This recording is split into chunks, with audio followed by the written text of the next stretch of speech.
Boa noite, ouvintes. Está no ar mais um programa A República com Loriel Rocha.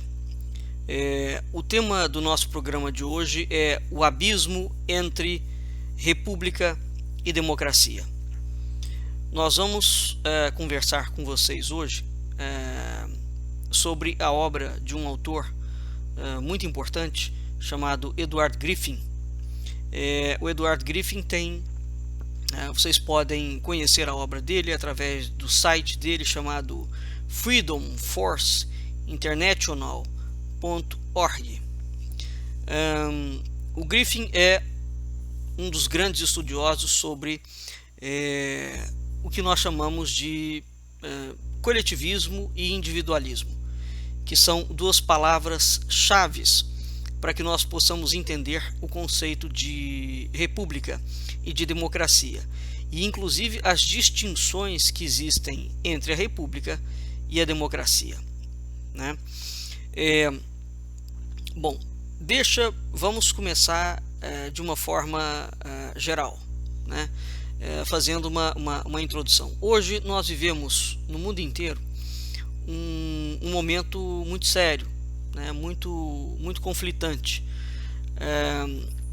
Nós temos diariamente divulgado através da mídia que existe somente duas linhas de atuação política, que convencionou-se chamar de linha de direita e linha de esquerda. Consoante o jornal que faz essa publicação, a esquerda será sempre uma linha melhor e a direita será uma linha pior, né?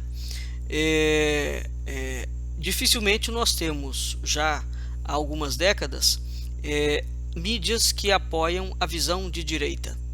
Notadamente, quase todas as mídias, não só no Brasil é um consenso, mas no mundo também nós temos grandes mídias que apoiam a esquerda, elas não apoiam a direita. E há uma confusão clássica, e de forma alguma nós temos um clareamento do que significam de fato esses termos, né? E como é que esses termos atingem a nossa vida, o nosso dia a dia. Então hoje nós vamos dar uma explicação para vocês em cima da obra do Edward Griffin, e que é uma obra muito clara. Vocês podem aceder, né? Entrem no site dele, Freedom Force, e a partir disso vocês têm gráficos lá, tem uma série de outros dados que vocês podem perfeitamente consultar e que vai clarear bastante. Desde do evento do 11 de setembro, vamos dizer assim, criou-se internacionalmente a ideia de que há uma guerra contra o terrorismo, né? E naquela altura o governo americano do George Bush, baseado na premissa de que os Estados Unidos havia sido atacado, ele restringe as liberdades individuais e avança por cima da Constituição americana, que é talvez uma das constituições mais brilhantes do mundo no que diz respeito à defesa das liberdades individuais. Hoje nós vamos tentar mostrar para vocês por que essa Constituição é muito poderosa, né? E por que ela foi feita há mais de 200 anos, tem pouquíssimas cláusulas e não é reformada, né? E essa Constituição ela tem uma coluna vertebral. Então, o que está mais do que está em pauta a guerra ao terrorismo hoje, nós vamos vendo que ao longo do século XX, é curioso, o século XX é um século híbrido, né? Ao mesmo tempo em que ele fala de liberdades individuais, em que ele fala de paz, foi o século que mais produziu guerras, né? Foi o século que mais produziu mortes, foi o século que mais produziu fomes, foi o século que mais produziu corrupção, né? Foi o século que produziu coisas absolutamente nefastas. E o que vem se verificando ao longo de todo o século XX é que o início do século XIX, século XVIII, século XX, existe uma proposta de defesa das liberdades individuais. Entretanto, à medida que o século XX vai passando, nós vamos vendo que a defesa das liberdades individuais, na verdade, vão sendo suprimidas. Gradativamente, os países no mundo inteiro vão suprimindo as liberdades individuais. Só para nós termos um exemplo, no cenário europeu, né, e no cenário da África e da Ásia, a gente tem, no cenário europeu, desculpe, e no cenário asiático, nós temos regimes ditatoriais. Nós temos o comunismo, o fascismo e o nazismo, por ordem de implementação. O comunismo desponta na Rússia no início do século, né, em 1917. Depois nós temos o fascismo na Itália, depois nós temos o nazismo, né? Todos esses regimes suprimiram enormemente as liberdades individuais. Além desses regimes, por toda a América, exceto a América do Norte, por toda a América Latina e Caribenha, nós tivemos uma sequência de regimes autoritários, né, ditatoriais. Na África, a mesma coisa, né? Na Ásia e no Oriente Médio, a mesma coisa. Por conseguinte, nós temos então uma situação em que aquilo que nós entendemos como defesa das liberdades individuais vão sendo gradativamente suprimidas, e evidentemente não há evidência que convença o indivíduo, né, para os argumentos que esses governos utilizam, né? Então o século XX tem essa situação curiosa, né? Ele cria uma agenda que defende a liberdade individual, mas ao mesmo tempo há uma sequência de governos e de ações que suprimem as liberdades individuais. Vamos ver o que o Edward Griffin coloca em relação a uma agenda oculta que acontece não só nos Estados Unidos, bem como acontece na Rússia. O que nós vamos falar agora está perfeitamente conectado com o chamado comunismo russo, né, com a implementação do comunismo russo. Em 1954, um indivíduo chamado Rowan Geiter, né, ele vai até o escritório da Fundação Ford, né? Quando ele entra no escritório, tem dois homens sentados numa mesa de mogno conversando, e eles não podem ouvir, né, mas eles podem muito bem ver. Então, desculpe, um desses dois homens era o Geiter, que era o presidente da Fundação Ford naquela altura, e o outro homem era o Norman Dodge, que é o investigador-chefe que foi chamado, foi para lá, precisamente porque foi criado dentro do Congresso americano um comitê para investigar as fundações isentas de impostos, né? A Fundação Ford era uma dessas. Então já havia naquela altura nos Estados Unidos um escândalo em pauta relacionado a desvio de dinheiro, né? Havia alguma coisa que não estava bem em relação a essas fundações imensas que eram isentas de impostos. Então a Fundação Ford era uma dessas. E esse Dodge, né, o Norman Dodge, estava ali como uma atribuição, um serviço ligado diretamente ao Congresso americano. Muito bem. Segundo o Edward fala que em 1982 ele encontra o Sr. Dodge no estado natal dele, que é a Virgínia, né? Ele foi fazer um documentário. Então, nessa entrevista que ele vai fazer, o Dodge faz uma declaração muito interessante diante das câmaras, né? Ele estava com uma idade muito avançada e pouco tempo depois vem a falecer. O Dodge fala que ouviu de Geiter, que era o presidente da Fundação Ford em 1954, a seguinte frase, né? O Geiter pergunta ao Dodge se ele está interessado em saber o que eles fazem lá na Fundação Ford. E o Dodge fala: sim, é precisamente para isso que estou aqui, estou muito interessado. Então, o Geithner coloca da seguinte forma, de modo bastante claro: Sr. Dodge, operamos em resposta a algumas diretrizes, a essência das quais é que usaremos nossa capacidade de conceber bolsas para alterar a vida dos Estados Unidos, para que o país possa ser confortavelmente fundido com a União Soviética. Vejam vocês que essa declaração é absolutamente bombástica, não é? Nós estamos no ano de 1954. A Fundação Ford, teoricamente, é uma fundação capitalista, né? Então, o Norman Dodge quase cai da cadeira quando ele ouve isso do Geithner, né? Bom, então, o que fica evidente? Que está em curso um projeto financiado por grandes empresas americanas, teoricamente americanas, de criar o comunismo dentro da União Soviética, dentro dos Estados Unidos, né? Qual era a proposta dessa empresa, como a Fundação Ford, né? Existe uma outra fundação muito famosa, que é a Fundação Carnegie Peace.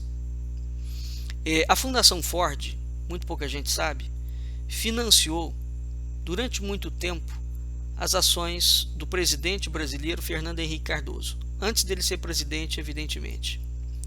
E foi através do dinheiro de financiamento da Fundação Ford que o Fernando Henrique Cardoso, juntamente com Ulisses Guimarães, vieram a montar o projeto do MDB e depois do PMDB. Quando Fernando Henrique Cardoso volta do exílio, ele se candidata pelo PMDB. E depois existe uma encenação em que ele sai do partido e ele cria o PSDB, né? A trajetória comunista do Fernando Henrique Cardoso é clara, notória e já foi declarada por ele mesmo. Mas vamos voltar aqui à situação. A Fundação Ford e a Carnegie, entre outras fundações americanas, tem uma estratégia. Como é que eles iam implementar o comunismo ou fundir os Estados Unidos com o comunismo? Havia uma estratégia. Essa estratégia era controlar o ensino da história nos Estados Unidos. Então, o plano é o seguinte: como é possível, questiona o Dodge, né, alguém pensar que pode alterar a vida dos Estados Unidos para que esse país viesse a ser fundido com a União Soviética? A União Soviética, naquela altura, o comunismo já estava em franco desdobramento na União Soviética, né? Já tinham matado não sei quantos milhões de pessoas, era uma tragédia total e absoluta. Essa era uma ideia tão absurda e tão bizarra. Tinha havido a Segunda Guerra Mundial, né, há poucos anos atrás. Enfim, o cenário era um cenário completamente obscuro. Então o Dodge pergunta: mas como é que isso vai ser feito dessa forma? Como é que é possível pensar em fazer isso? Isso é uma ideia absurda, tá? Porque para fazer isso requer o abandono dos conceitos americanos clássicos que a Constituição americana protege, como por exemplo justiça, a tradição da liberdade, a soberania nacional, a identidade cultural, as proteções constitucionais, a independência política, a independência, a propriedade privada, a liberdade individual, né, os direitos individuais, enfim. Para botar esse plano em curso, tem que destruir os Estados Unidos por dentro, né? E o Dodge reflete, ele fala: mas como é que o americano vai abandonar esse projeto tão bem sucedido e aceitar em troca ser um país comunista, né? Então a resposta, segundo o Dodge, veio através de uma outra fundação muito famosa que também era isenta de impostos, que era a Carnegie Endowment Fund for International Peace. Quando o Dodge visitou essa organização e também foi conversar com o presidente sobre as atividades da fundação, o presidente respondeu da seguinte forma para ele: Sr. Dodge, o senhor tem muitas perguntas. Seria muito tedioso e demorado para nós respondermos a todas elas, de modo que eu tenho uma contraproposta a lhe fazer. Por que o senhor não envia um membro de sua equipe para nossas instalações e abriremos nossas atas desde a primeira reunião do Fundo Carnegie, e essa pessoa poderá então examiná-la e copiar tudo o que encontrar ali. Assim, vocês saberão tudo o que estamos fazendo. Fecha aspas. O Dodge ficou admirado com essa situação, né? Essa oportunidade que o presidente da Carnegie deu. E ele então enviou um membro da equipe para as instalações da Fundação Carnegie. O nome dessa pessoa, ele enviou uma mulher. Essa mulher se chama Catherine Casey, né? Catherine era, a princípio, uma pessoa muito hostil à atividade do comitê dentro do Congresso. Ela rebatia isso, né?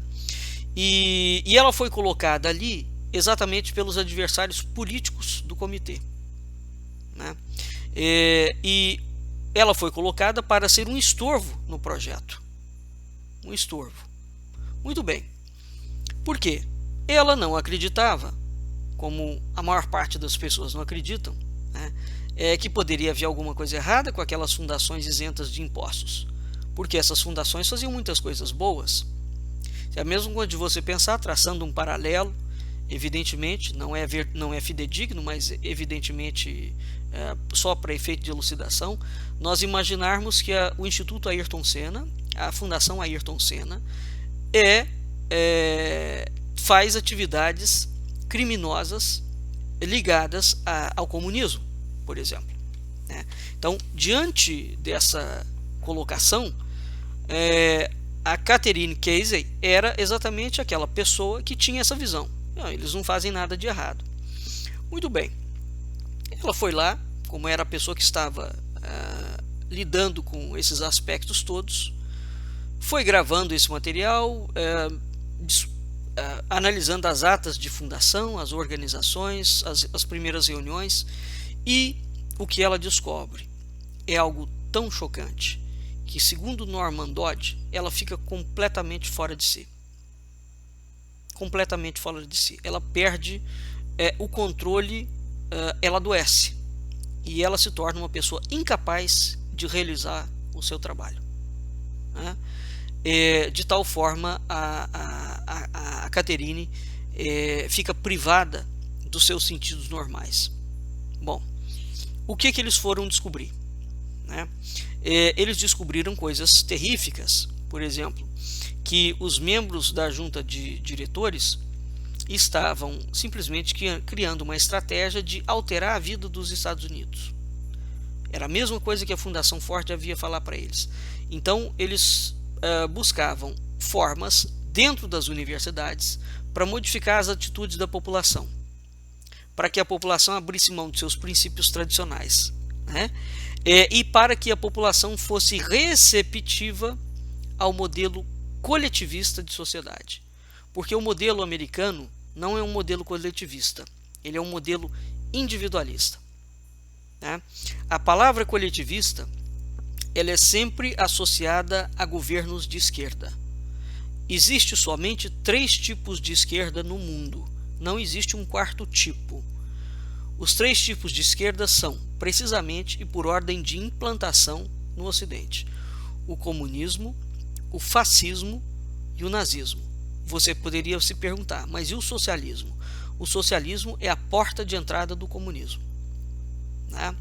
No outro programa, talvez nós falemos sobre o socialismo, né? Mas então, como é que eles fariam isso? Como é que tanto a Ford quanto a Carnegie iriam fazer isso? Eles discutiam essa questão de uma forma muito aberta, né?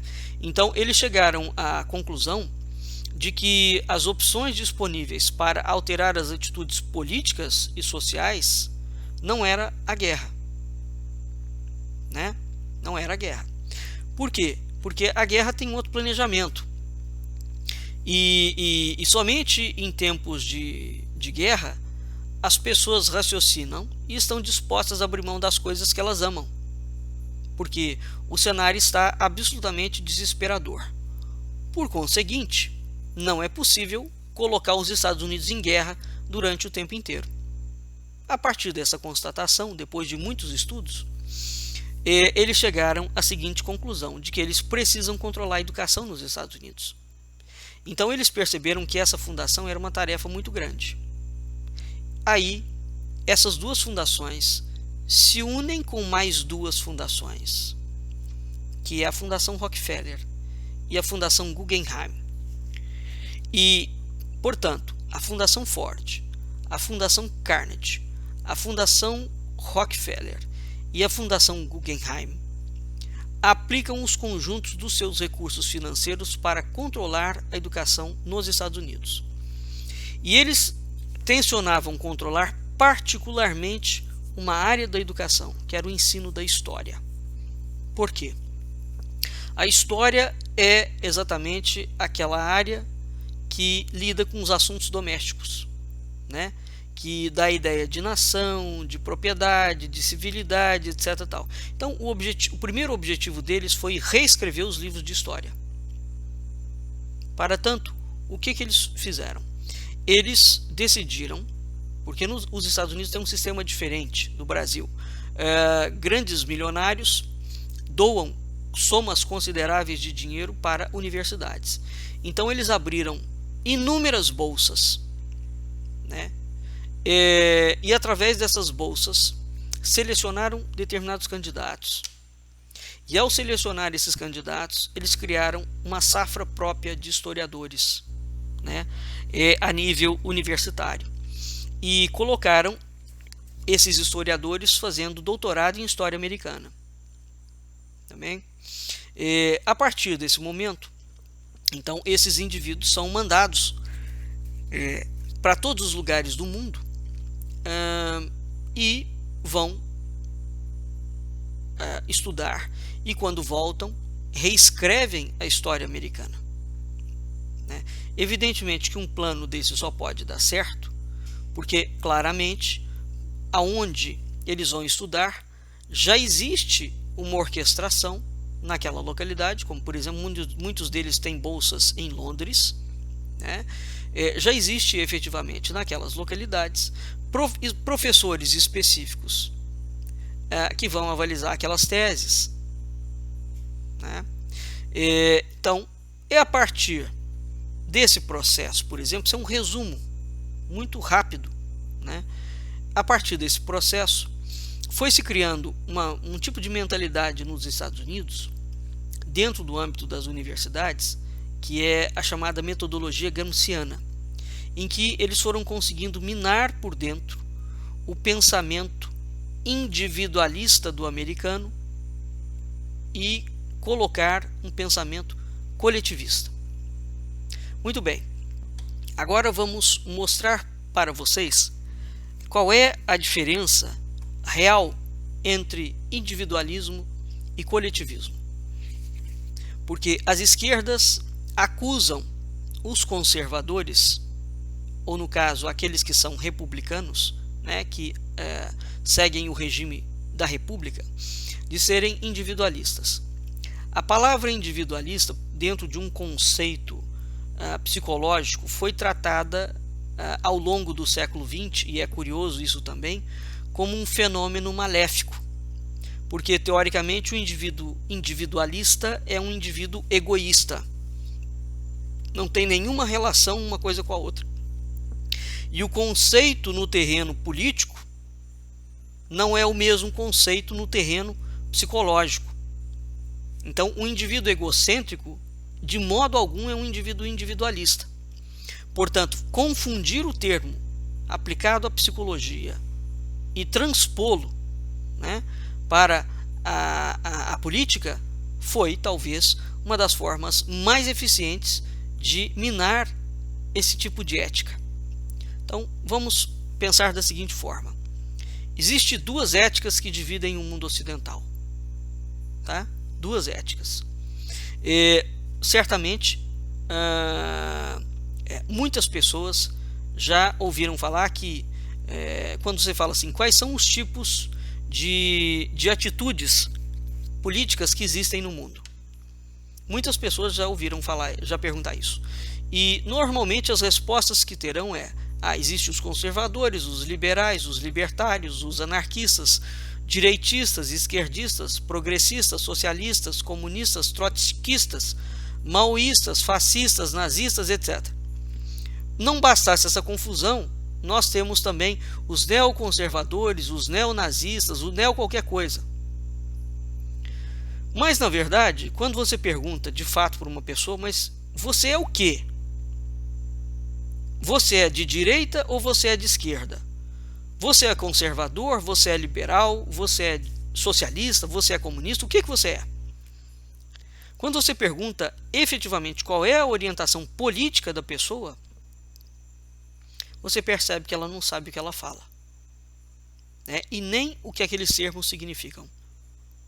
Então ela fala que é de esquerda, e aí ela lança mão de um jargão que ouviu falar, que a esquerda defende, né? E repete aquilo num processo mimético, como se fosse um mero replicador, um robô, um replicante. Mas ela não entende absolutamente nada. Então, o curioso é que esses conceitos, quando um esquerdista fala de um conservador, né, essas palavras são usadas como rótulos, aonde nesses rótulos você coloca uma aura ou de bondade ou de malignidade, dependendo de quem está falando e de qual emoção que esses indivíduos pretendem acionar na mente do ouvinte, né? Por exemplo, se você perguntar o que é um conservador, aí normalmente a resposta que vão te dar é uma pessoa que quer conservar o status quo, que se opõe à maioria das mudanças. Entretanto, quando nós analisamos o cenário do Brasil, por exemplo, o que seria um indivíduo conservador no Brasil? Qual é o status quo no Brasil atualmente?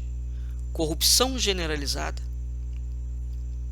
uma desmoralização do governo, uma total balbúrdia em relação ao trato com a coisa pública, o executivo, o legislativo e o judiciário completamente aparelhados, né?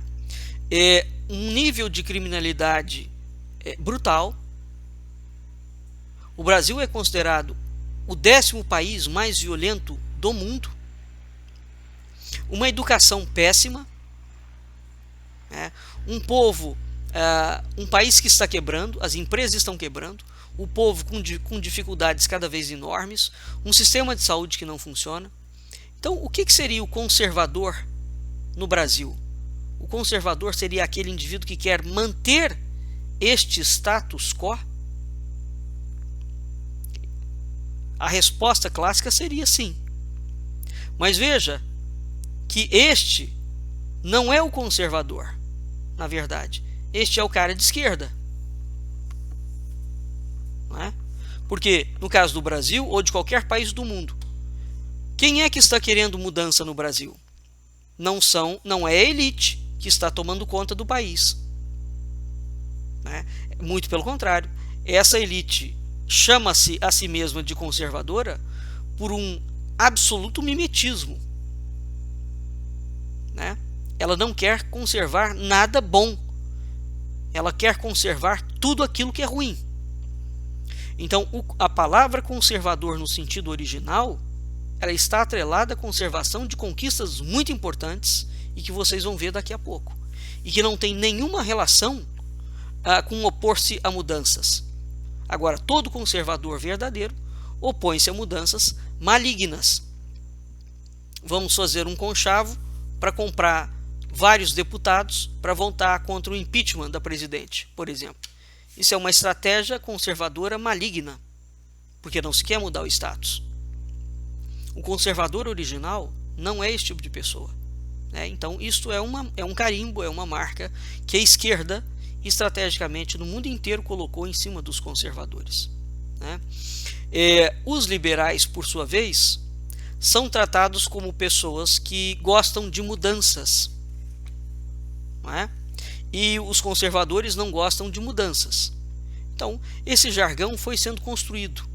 Esses rótulos foram sendo construídos ao longo do século XX e por trás desses rótulos existem muitas inverdades, muitas falácias, muitas mentiras mesmo, e mentiras absolutamente grotescas, né? Então, por trás de toda essa questão, ou seja, você é conservador, ou você é liberal, você é de direita, ou você é de esquerda, o que existe? Existem duas palavras. O esquerdista defende a vida coletivista e o conservador defende a vida do individualismo, né? Então, nós temos dois códigos de éticas completamente distintos. É isso que está na pauta e que está em competição no mundo atual, no mundo inteiro. Nós temos uma competição entre a ética do coletivismo de um lado e a ética do individualismo do outro. E essas palavras têm um significado preciso e profundo, e elas descrevem um abismo filosófico que divide hoje o mundo ocidental. Então, o mundo ocidental não tem a menor condição de ser entendido se nós não tivermos essa perspectiva do que está por trás do pano, ou seja, a ética do coletivismo e a ética do individualismo, né? Muito bem. Aonde é que nós vamos ver essa ética do coletivismo e a ética do individualismo, né? Como é que eles existem? Porque os coletivistas e os individualistas não têm somente pontos de vistas opostos, eles têm uma ética oposta, eles têm valores opostos, né? Eles têm uma forma de viver oposta. Porque o individualista vive em sociedade, o coletivista também, mas vamos entender como é que eles vivem. Pois muito bem.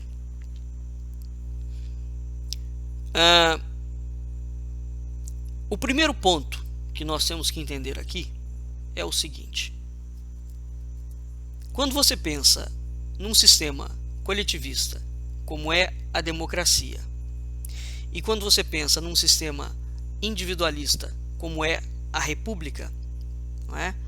Os Estados Unidos é uma república, o Brasil também é uma república, mas só no nome. O Brasil nunca funcionou como um país republicano, nunca. Nem do primeiro momento em que a república foi colocada até os dias de hoje, nós nunca vivemos sobre um país republicano.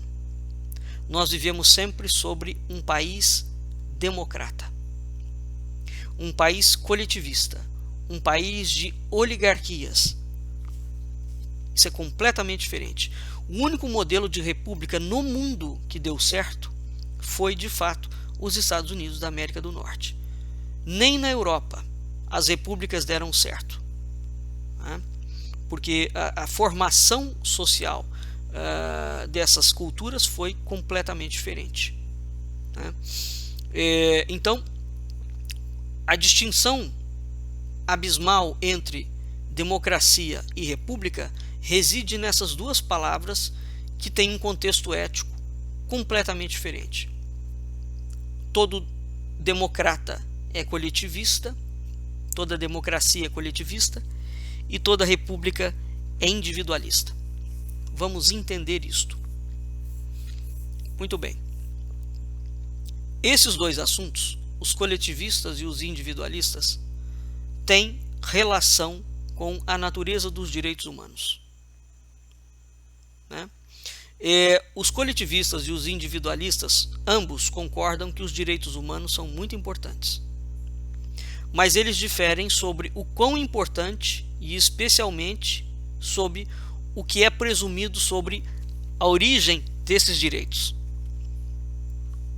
Existe somente duas possibilidades nesse debate. Ou os direitos humanos são intrínsecos ao ser do ser humano, ou seja, significa que o ser humano nasce com um direito humano inerente e inato a ele, que ele possui já no nascimento, ou o ser humano tem um direito humano que só possui depois do nascimento, ou seja, esse direito lhe será dado depois. Isso é a mesma coisa de você pensar na proposta de um hardware e de um software. Os individualistas acreditam que os direitos humanos são um hardware. Os coletivistas acreditam que os direitos humanos são um software. Os individualistas, que são os conservadores e os republicanos, acreditam, portanto, que o direito humano nasce com o ser humano. Ele não é dado por nada nem por ninguém. Aliás, é conferido por Deus. Os coletivistas, que são todos os partidos com propostas democratas e todos os partidos chamados de esquerda, portanto, partidos comunistas, fascistas, nazistas e socialistas. Eles são coletivistas. Esses coletivistas creem que o direito humano é conferido pelo Estado. Vamos entender isso um pouco melhor. Se os direitos humanos são dados ao indivíduo depois do nascimento, quem é que terá o poder de dar este direito ao ser humano de ter direito? Os coletivistas acreditam que essa é uma função do governo. Os individualistas rechaçam essa proposta e essa concepção, porque eles falam que se o Estado tem o poder de conceder direitos, ele também terá o poder de retirar esses direitos. E esse conceito, por sua vez, do Estado é que provém o direito do ser humano, esse conceito é incompatível com outro conceito que os conservadores e os republicanos defendem, que é o conceito de liberdade individual. Para os conservadores e, por conseguinte, os republicanos, ou seja, aqueles que defendem os direitos humanos e que são, por conseguinte, individualistas, quem dá o direito para o ser humano existir é Deus. Então, esse direito não é conferido por nenhum ente humano. Ele é conferido por um ente divino, supremo, transcendente. Então, a visão do individualismo, ela está muito claramente expressa na Declaração da Independência dos Estados Unidos, quando diz o seguinte, abre aspas, consideramos essas verdades auto-evidentes, que todos os homens foram criados iguais, que receberam do Criador certos direitos inalienáveis, que entre esses direitos estão a vida, a liberdade e a busca da felicidade, que para assegurar esses direitos, os governos são instituídos entre os homens. Portanto, está claro aqui, fecha aspas, está claro aqui o seguinte, o direito inalienável, segundo a Constituição americana, significa que eles são posse natural de cada pessoa quando ela nasce. Quando ela nasce, ela já nasce dotada desse direito. Esse direito não é concedido pelo Estado. Então, e não será papel do Estado e nem direito do Estado conceder direitos. O Estado, pelo contrário, ele tem que garantir esses direitos que são inatos e protegê-los. Então, isso equivale a dizer o seguinte, vejam a diferença. O individualista, que é o conservador, fala que todo ser humano já nasce com direito à liberdade. O esquerdista, que é democrata, fala que o ser humano, quem vai dar liberdade para o ser humano é o governo, é o político. Então, se o político determinar que o ser humano pode respirar 3 vezes por dia, ele só poderá respirar 3 vezes por dia. Se o político determinar que as crianças, como na China comunista, por exemplo, durante décadas, todas as crianças que nasciam de sexo feminino eram abatidas, eram mortas. As mulheres não tinham o direito de vida. Todos os processos de governos totalitários são esses governos totalitários que concedem direitos e deveres aos cidadãos. Essa é uma visão completamente oposta à visão conservadora, real, né? Vamos ver um outro exemplo disso. Em contraste, então, com esses direitos inalienáveis que são conferidos por Deus, os sistemas políticos coletivistas, portanto, os sistemas políticos de esquerda, comunismo, fascismo, nazismo e socialismo, no Brasil, o partido do PSDB, por exemplo, do Fernando Henrique Cardoso, é um partido coletivista, tanto quanto o PMDB, que era na sua origem comunista, tanto quanto o PT, tanto quanto a Rede da Marina Silva, tanto quanto o PSOL, tanto quanto o Partido Democrata Americano nos Estados Unidos, tanto quanto foi Hitler, né, o nazismo, o fascismo e o comunismo. Então, toda visão de esquerda é coletivista. Isso significa que é o Estado que concede direito. Tá? Uma outra organização que muito pouca gente sabe que é comunista é exatamente a ONU. O artigo 4º da Convenção da ONU sobre os Direitos Econômicos, Sociais e Culturais diz o seguinte, abre aspas, os Estados participantes da presente Convenção reconhecem que, no gozo desses direitos oferecidos pelo Estado, o Estado poderá sujeitar esses direitos somente às limitações conforme forem determinadas por lei. Isso significa, novamente, uma ideia coletivista. Você tem direito, mas quem é que vai dar o direito seu para você? É o Estado. E aquilo ali estará preconizado na lei. Então, o que a lei determinar terá que ser cumprido. Ora, a lei pode ser imoral, né? E a lei pode ser frontalmente contra a ideia de coletividade. É isso que tem que entender, né?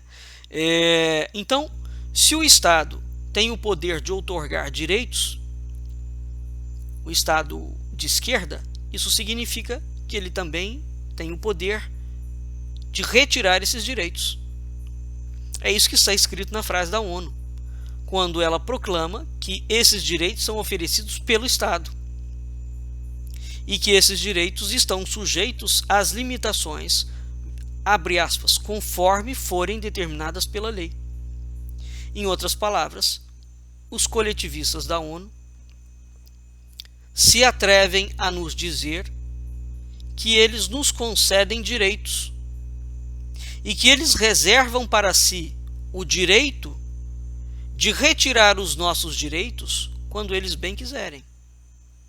Basta para isso autorizar, criar uma lei e autorizar a supressão desse direito. Isso significa o seguinte, está em aprovação, em tramitação no Congresso Nacional, agora, uma lei que suprime completamente a liberdade de expressão nas mídias sociais. É assim que funciona a democracia. Nós não poderemos, como cidadãos comuns, se essa lei for aprovada, tecer nenhuma crítica a um partido político, a um governo. Nós seremos presos. Isso é uma ditadura clara e explícita, comunista, né? É assim que funciona a democracia. A democracia é precisamente esse direito da coletividade. Qual é a coletividade que eles chamam de coletividade? Coletividade para essa gente não é o povo. Coletivo para eles é sempre as seguintes situações de pessoas: sindicatos, empresas ligadas a sindicatos patronais ou determinadas corporações, como por exemplo a CNBB, né? E outras corporações que eles determinam.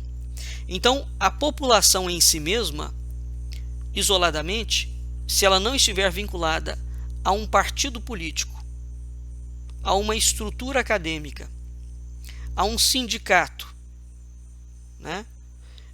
E a uma empresa, a população para os coletivistas não existe. Aliás, outro dia, o presidente do Supremo Tribunal Federal do Brasil, Ricardo Lewandowski, em uma palestra em Manaus, se não me falha a memória, disse claramente que o povo que vai às ruas não é população, não é considerado população. O povo que ele considera é somente aquele que é representado através de sindicatos. É isso que significa a cabeça de um esquerdista, né? Então, ao contrário do que a maioria das pessoas pensam, a defesa de coletividade que os esquerdistas, que os governos democráticos defendem, é um regime completamente anômalo, porque ele é baseado em leis.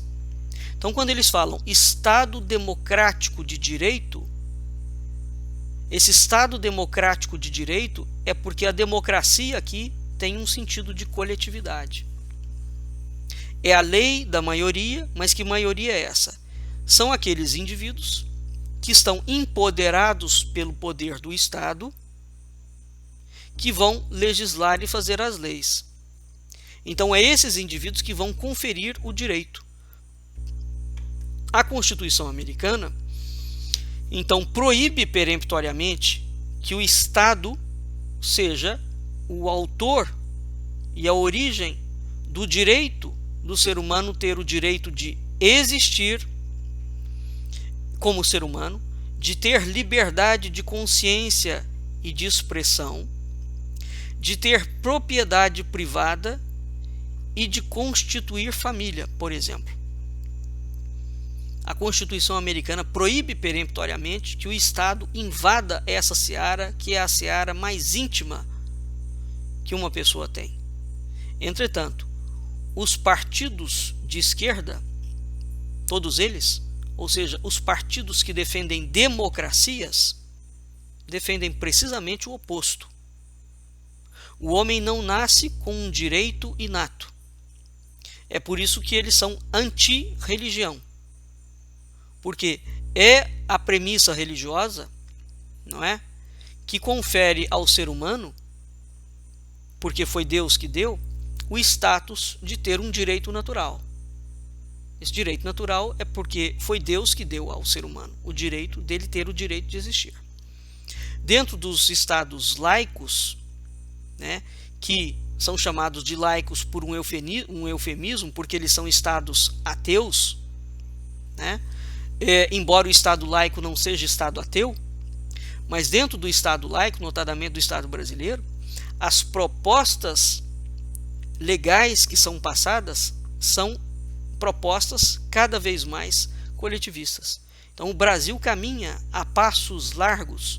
Todo o projeto da República do Brasil já foi um projeto de preparação para a implantação de um socialismo e depois de um comunismo feroz, como foi feito na Rússia.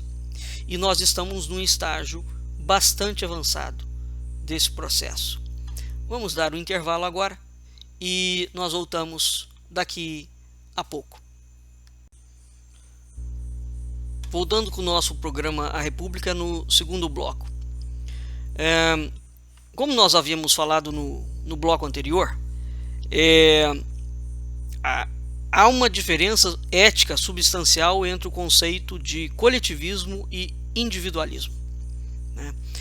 Agora vamos estudar um outro problema relacionado a isso. Nós vimos que no conceito individualista, ou seja, o conceito que os conservadores e o conceito de república defende, o Estado é mínimo. O Estado não pode invadir a seara do indivíduo. E nós vimos que no conceito coletivista,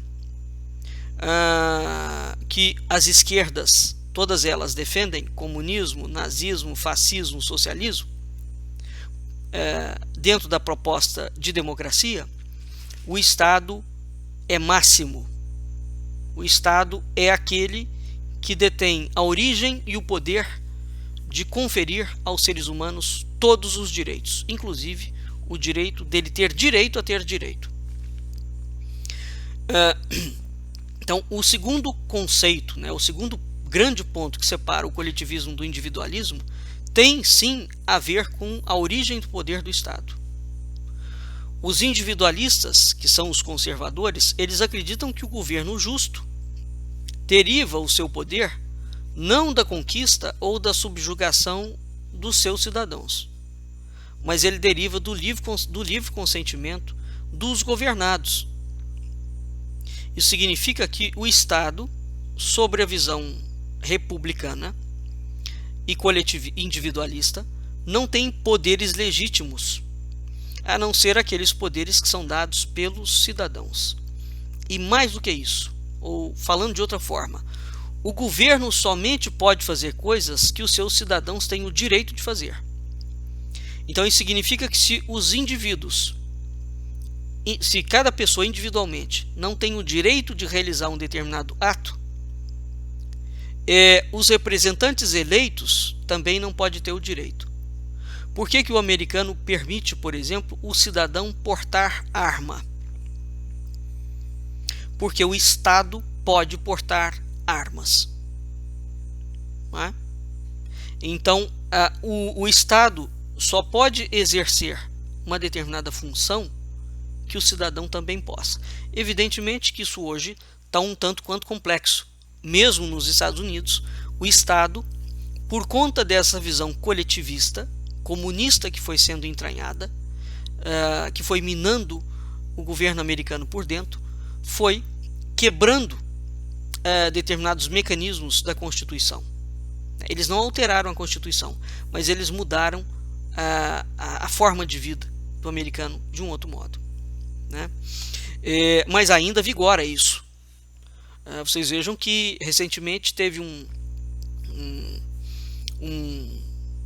uma contenda muito grande do Barack Obama quando ele queria extinguir a segunda emenda, que é precisamente aquela emenda que permite ao cidadão se autodefender, ter porte de armas, né?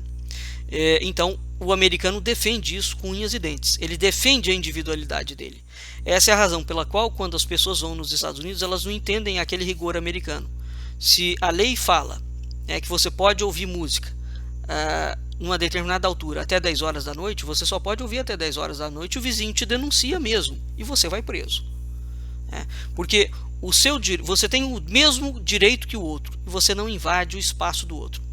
Então, o sistema judiciário americano, ele é um sistema extremamente violento nesse aspecto, né? Porque ele funciona mesmo. Tá? Os políticos americanos não têm foro privilegiado. Por quê? Porque o cidadão comum não tem foro privilegiado. Por que o político poderia ter? Por que o mega empresário poderia ter? Por que o cantor famoso poderia ter? Não pode. É por conta disso. Então, quando nós vemos essas diferenças entre culturas, a gente não entende qual é a raiz dela. Isso é um problema ligado ao plano ético. E é um problema ligado ao direito natural, né? Isso é um caso extremo. Vamos dar um exemplo extremo para a gente entender a diferença entre o coletivismo e o individualismo.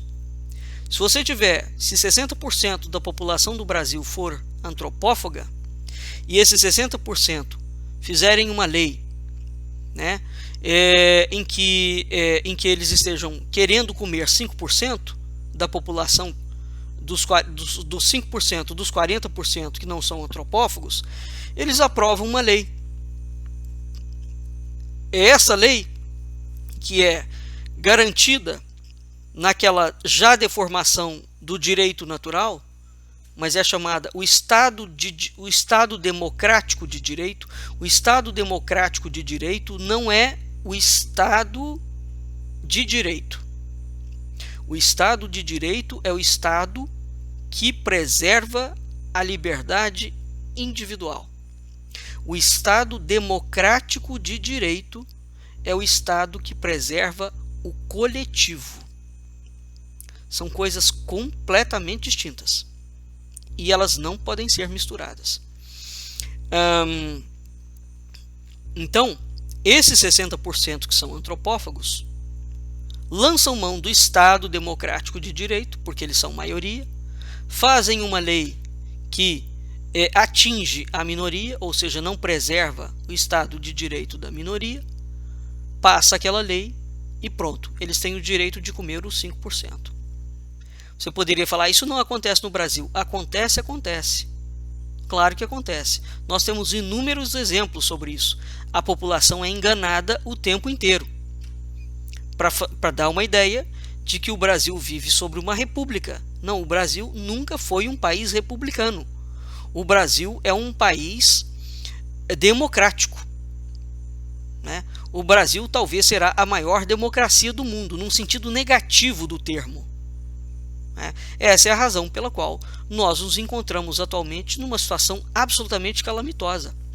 Então, esse sistema de corrupção e essas oligarquias que mandam no país inteiro, que corrompem os 3 poderes da República por dentro, então eles utilizam a fachada da República, mas internamente o Brasil não funciona como uma estrutura republicana.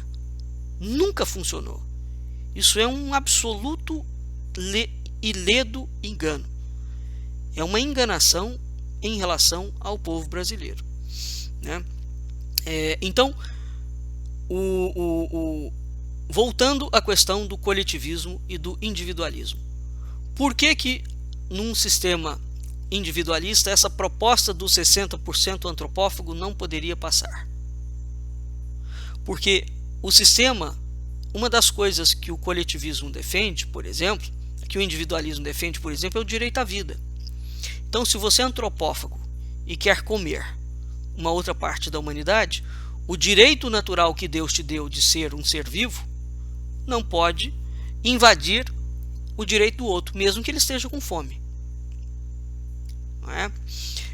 Então, isso a priori pode parecer um pouco confuso, né? Porque é um único programa e nós não temos como explorar este tema melhor, mas ele é um tema muito interessante e que merece de fato que vocês se aprofundem nele, tá? Então, essa não é uma questão meramente matemática, ou seja, a maioria tem direito sobre a minoria. Isso é o que a democracia fala para você. O governo foi eleito pela maioria. Bom, e o que isso significa? Isso não significa absolutamente nada.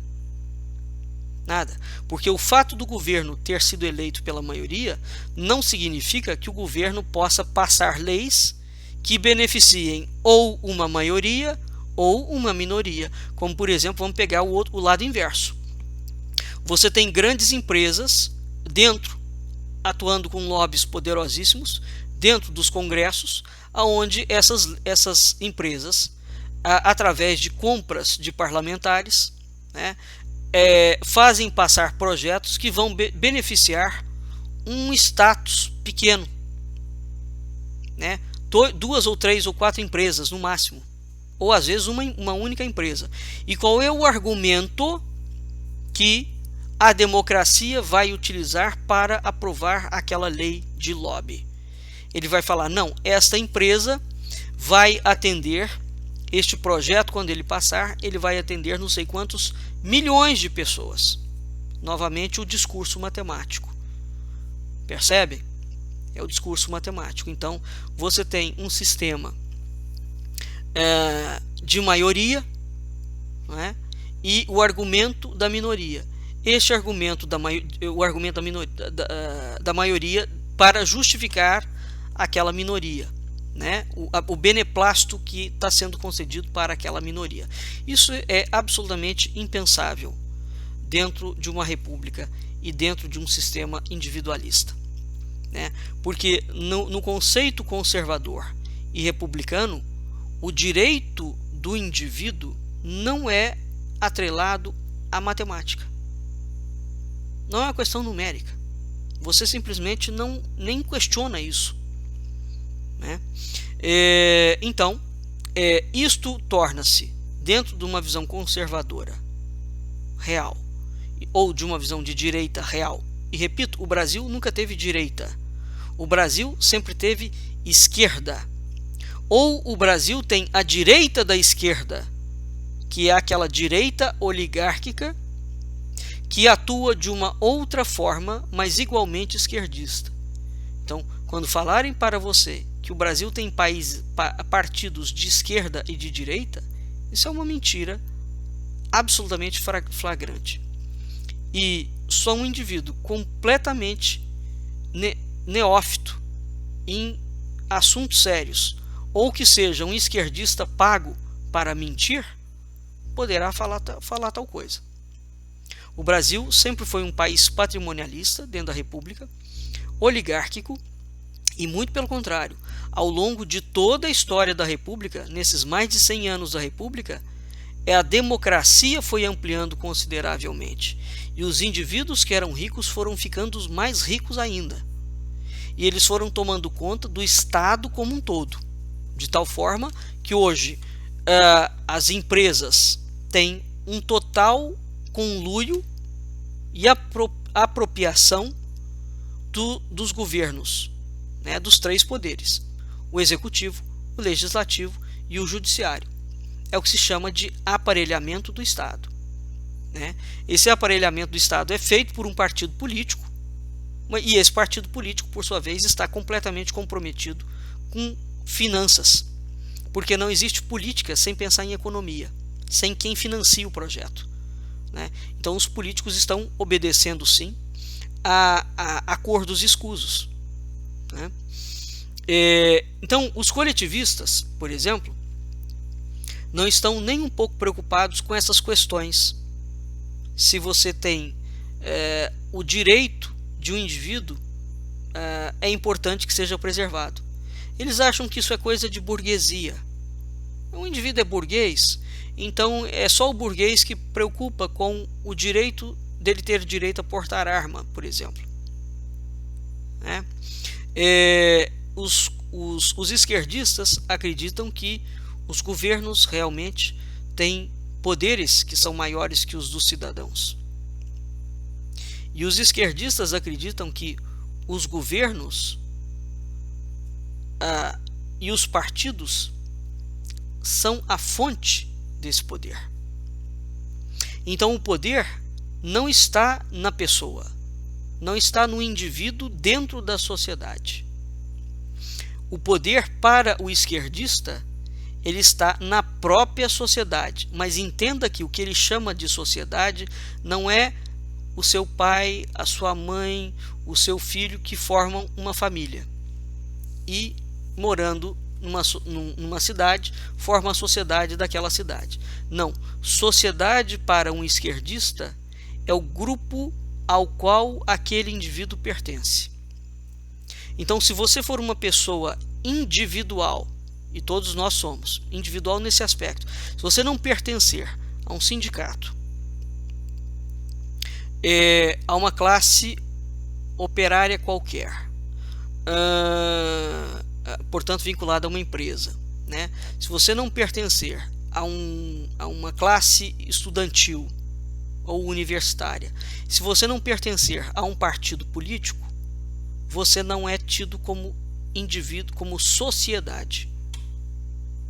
Então entenda que para o esquerdista, a sociedade é somente um grupo específico de indivíduos que estão unidos através de um CNPJ, por exemplo, né? São as chamadas classes sociais. Quando eles falam em classes sociais, né, os esquerdistas, eles não estão falando na sociedade. Você pode pensar que ele está falando na sociedade, em você, em mim, como indivíduos isoladamente. De jeito nenhum. Então, para os coletivistas, ou seja, para o pensamento democrático, né, para os democratas, os sociais-democratas, os coletivistas dizem que o poder está no partido político e está, por sua vez, no Estado. E o partido político tem todo o direito de controlar o Estado. Vejam vocês que isto é completamente diferente do pensamento conservador clássico, daquilo que nos Estados Unidos se chama pensamento republicano, né? E se o Brasil fosse um país republicano, nós teríamos minimamente determinados direitos assegurados, né? Muito bem. Então, qual é a grande diferença entre as repúblicas e as democracias? Você tem uma outra questão ligada à supremacia de grupos, né? O coletivismo e o individualismo. O coletivismo está baseado na crença de que o grupo é mais importante do que o indivíduo. É aquela ideia de que os 60% têm direito de comer 5%.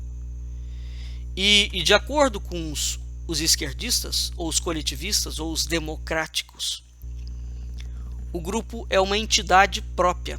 Ele é como se fosse um ser vivo.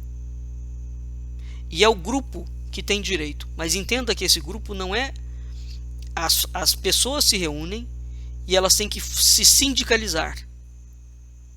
Elas têm que criar alguma ligação extra-relação emocional. Elas têm que criar uma relação institucional. Se elas não criarem uma relação institucional, elas perdem completamente a liberdade. Para esse grupo, quem manda efetivamente é o Estado. Então, o Estado é muito mais importante que os cidadãos individuais. E é sobre essa premissa de que o Estado é muito mais importante que os cidadãos individuais que os estados esquerdistas sacrificam os indivíduos.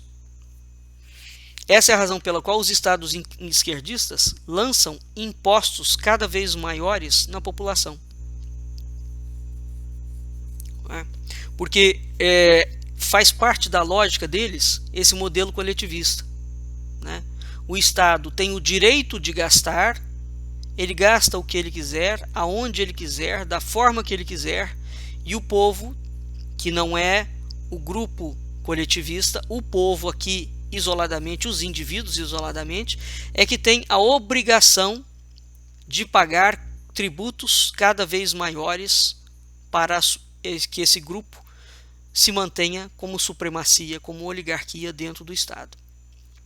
Essa é a razão pela qual os governos esquerdistas vão criando cada vez mais programas sociais. Isso é uma forma, quando o programa do governo fala que ele vai te dar o Bolsa Família, ele na verdade não está te ajudando. Ele está dizendo que você tem, que ele, governo, é que vai te dar o direito de ter uma mesada para você pagar a comida do seu filho. Num governo republicano, o seu salário não viria, ou a sua sustentação não viria do Estado. Tem que vir do mercado de trabalho. Você tem que estar empregado, né? Então, existem inúmeras diferenças que nós poderíamos citar no chamado Estado patrão, né? No caso do Brasil, quem primeiro inaugura esse sistema, e depois dessa inauguração ela só foi piorando e aprofundando, inclusive nos governos militares, foi o Getúlio Vargas. O Getúlio Vargas, de fato, é o marco mais nefasto que já teve dentro do Brasil para a construção de uma oligarquia patrimonialista como nunca na história do Brasil houve. Quando dizem que no período colonial haviam ricos, claro que haviam, mas o período colonial brasileiro nunca foi absolutamente, e não pode ser equiparado ao que aconteceu com a República Brasileira. São processos completamente distintos, né? Então, um marco, repito, na história da República Brasileira, quem inaugura o Estado patrimonialista, né, o grande Estado, e Getúlio Vargas foi um ditador. É precisamente Getúlio Vargas, cujas tendências nazistas são claramente comprovadas. né? Os individualistas não têm o Estado como uma figura forte, né? Aliás, isso é praticamente execrado. Portanto, se eles não têm o Estado como uma coisa forte, os individualistas ou os conservadores não admite que o poder do indivíduo venha do grupo. Então eles não formam seitas, eles não formam grupos. O poder de cada pessoa é inerente a cada pessoa. A palavra grupo dentro dos individualistas é uma abstração. Se você conversar com um individualista, com um republicano verdadeiro, você fala assim: eu pertenço ao grupo tal, e fala em nome do grupo. Ele fala: que grupo? Porque o grupo não pode substituir uma pessoa. A palavra grupo, ela não existe como uma realidade tangível, né? Por exemplo, você não pode pensar que a sua família representa você, ou que a sua família pode falar em seu nome. Isso é uma abstração. Como, por exemplo, a palavra floresta. Não existe a palavra floresta. O que existe são árvores individuais, e aí conta-se essas árvores, né? Elas estão dentro de um determinado ambiente, dentro de um determinado bioma, e você fala: isso é uma floresta. Você percebe? A palavra floresta não existe, porque ela está embasada, ela é uma abstração. Ela está embasada na palavra árvore. Então, se você tirar a palavra árvore, a floresta é um conceito abstrato. Da mesma forma, a família é composta por quem? João, Maria, Manuel, Carlota. Se você tirar esses personagens, a família não existe, né? Pelo contrário, a família só existe a partir da premissa que ela tem indivíduos que têm a sua individualidade e a sua humanidade completamente diferenciada um do outro. O coletivo não. O coletivo não admite que você seja alguém diferente do grupo. Você estará sempre submetido ao poder do grupo. E você não pode, de forma nenhuma, sair daquilo que o grupo determina. Então, uma outra diferença brutal entre os individualistas e os coletivistas é que os individualistas não aceitam de forma nenhuma a supremacia do grupo. E os coletivistas, os esquerdistas, os atacam frequentemente e retratam os individualistas como pessoas egoístas, insensíveis às necessidades dos outros, etc, etc. Por exemplo, se uma criança na escola não quer fazer um trabalho de grupo e quer fazer o trabalho isoladamente, ela é criticada e ela é socialmente tida como uma pessoa indisciplinada, né? Ela não é um bom cidadão. É esse tipo de conceito que a esquerda mundial criou na cabeça das pessoas. O conceito de que você tem que aceitar passivamente a premissa de que você pode e deve ser sacrificado em nome de um grupo qualquer. E de que você, enquanto cidadão, não existe. Isso é um princípio completamente imoral e ilógico, porque ele cria uma entidade abstrata e ontológica. Ele dá categoria de verdade substantiva. Ele faz com que o grupo passe a ser uma realidade em si. O grupo não é uma realidade em si. É igual o termo sociedade. O que é a sociedade? A sociedade é formada por indivíduos. Então, quando é que uma sociedade será uma sociedade pacífica? Quando individualmente cada ser humano for pacífico. Nós falamos assim: o Rio de Janeiro, os níveis de violência do Rio de Janeiro estão altíssimos. Como se a cidade do Rio de Janeiro, o asfalto, o semáforo, os prédios, né, os bairros saíssem deflagrando guerra e assaltando pessoas. Não, não é a cidade do Rio de Janeiro que está violenta. São as pessoas individualmente que são violentas. Como as pessoas são violentas e vivem em sociedade, elas depositam a sua violência individual na sociedade. Isso é diferente. Essa é a perspectiva da República e é a perspectiva do individualista. O individualista, quando o indivíduo tem um problema qualquer, ele é agressivo, ele é drogado, ele é um traficante, ele é um bandido, o individualista vai olhar para a pessoa e falar: mas por que você se tornou isso? Você teve uma escolha. Outro dia teve um caso de uma juíza nos Estados Unidos, em que apareceu um indivíduo que tinha cometido os maiores crimes possíveis. Quando ela foi julgar aquele indivíduo, ela reconheceu o camarada. E ele tinha sido colega de escola dela. Ambos paupérrimos, com uma vida absolutamente miserável. E ela olhou para ele e falou: mas por que você fez isso? Ela falou: eu vivi junto com você. Você teve o direito de escolher igual eu tive. Você escolheu seguir o caminho do roubo e do tráfico. Eu escolhi estudar. A vida é uma escolha. O individualista vai colocar a responsabilidade da sua vida na sua mão. O coletivista vai falar que não. Que se aquele pobre foi para o caminho do crime, é porque o pai dele foi culpado. Ou porque a sociedade não lhe deu as oportunidades para ele ascender socialmente. Esse é um discurso completamente mentiroso e é um discurso que é adotado o tempo inteiro pelas quadrilhas esquerdistas, pelos políticos esquerdistas. Porque fazendo isso, você retira a responsabilidade do ser humano de se autogerir e de gerir a sua própria vida. Porque, de fato, a responsabilidade da nossa vida está em nós.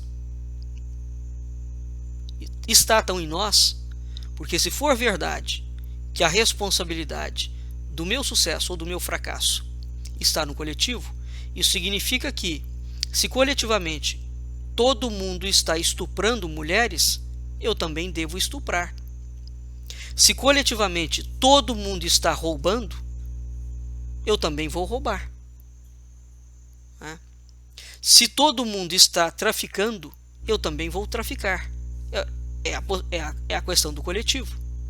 É a proposta do coletivo.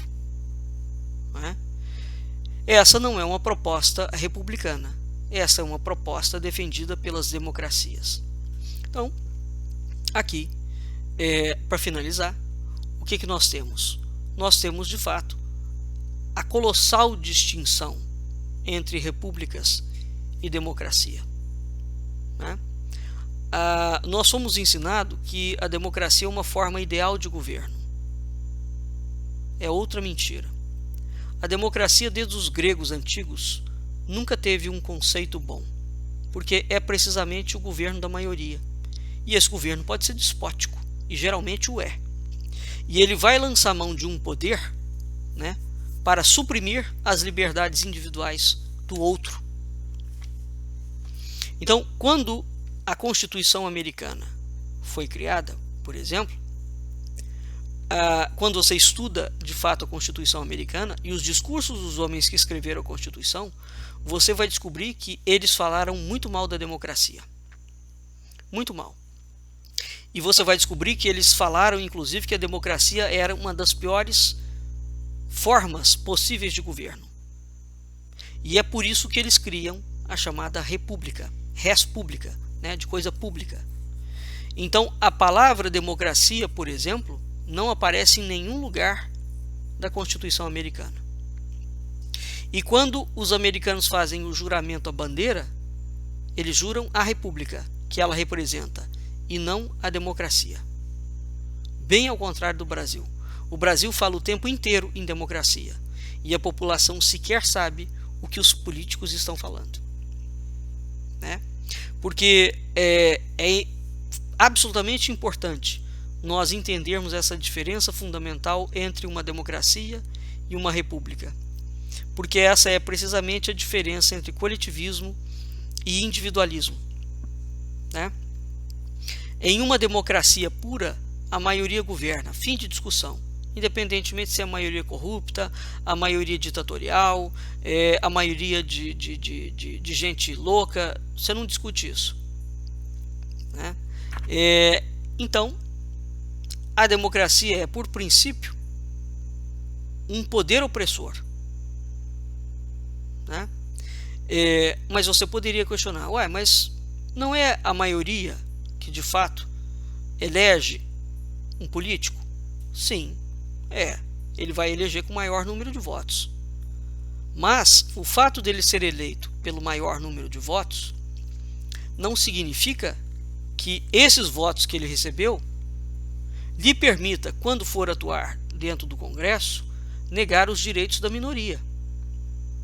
Porque a virtude da República reside precisamente nisso.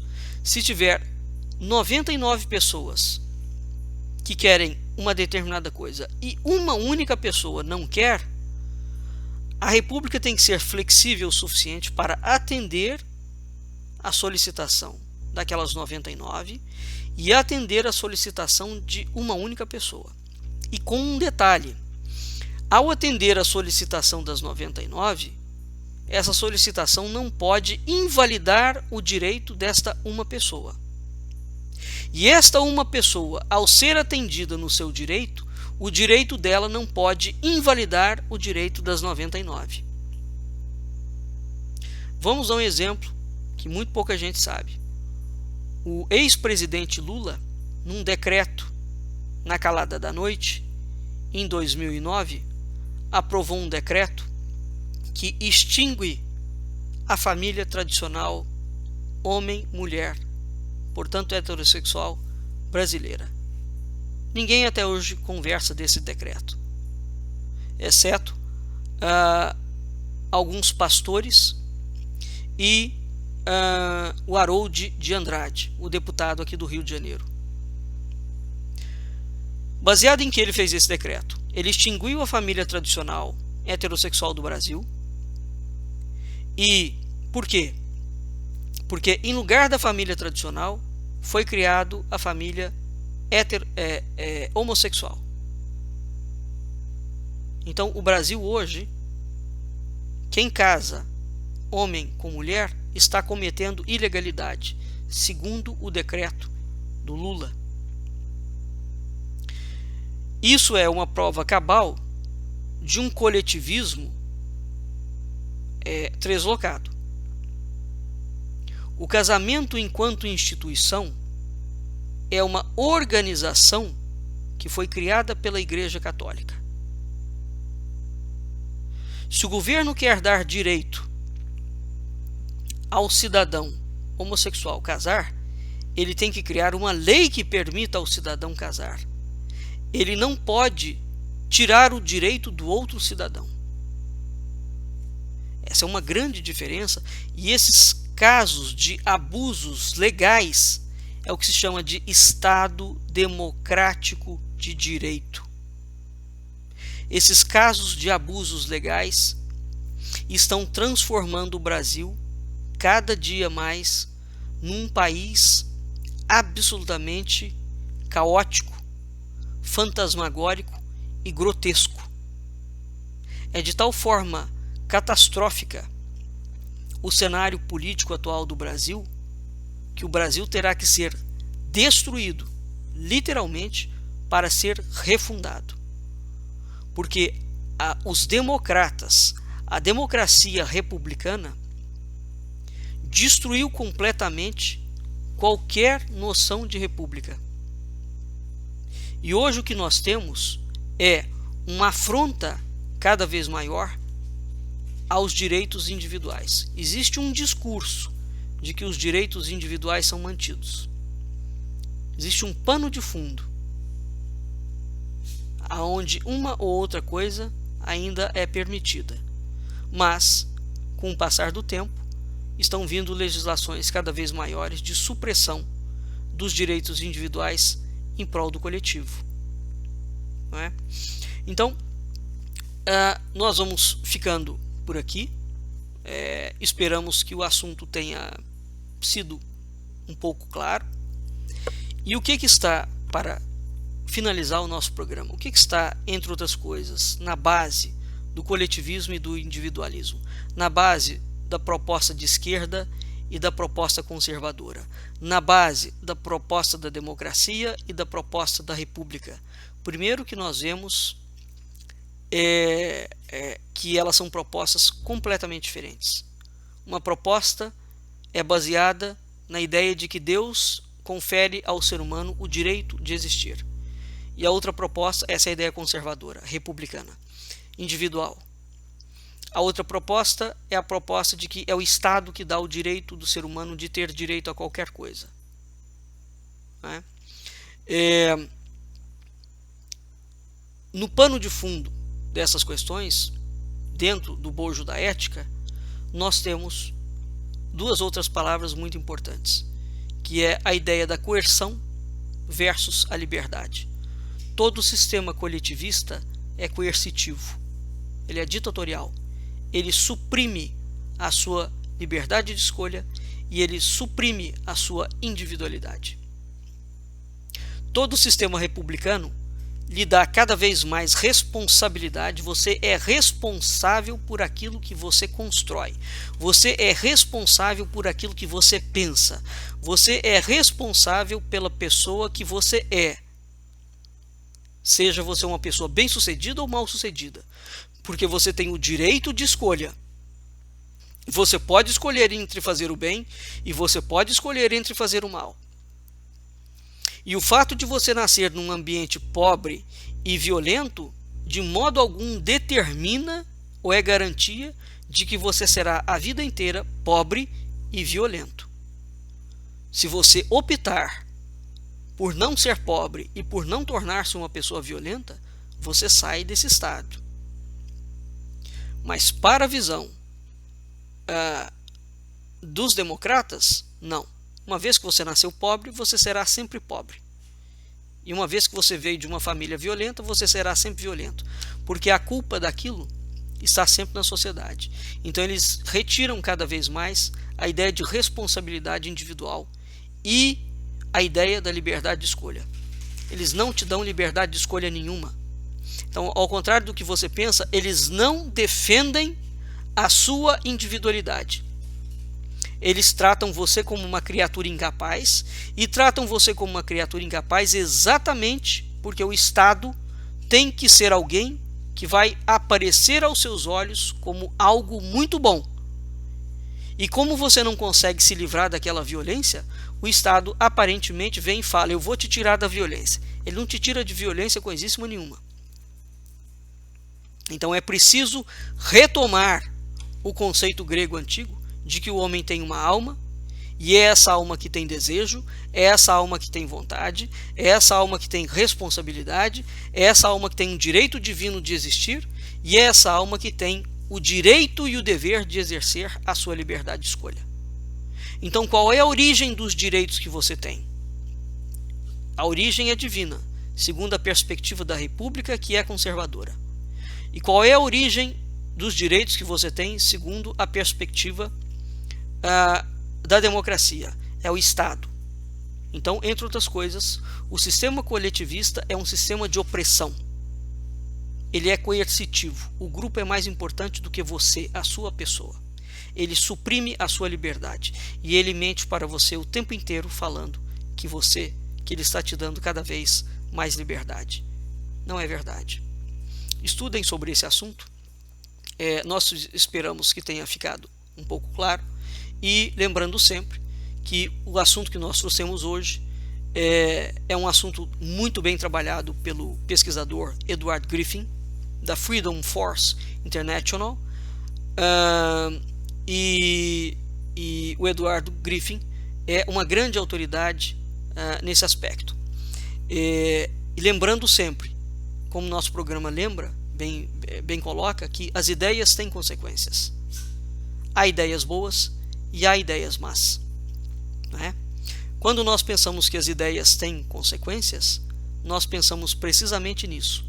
Se eu sou um indivíduo, eu tenho o direito e o dever de ter uma ideia própria e de arcar com as consequências da minha ideia. Então, cabe a você agora escolher de qual lado da ética você quer ficar. Você quer ser um indivíduo individualista, republicano e conservador? Ou você quer ser um indivíduo coletivista, democrático e esquerdista? A decisão é sua. Até o próximo A República. Boa noite, ouvintes. Boa noite, Brasil. Boa noite, mundos. Muito obrigado pela sua audiência. Até o próximo A República.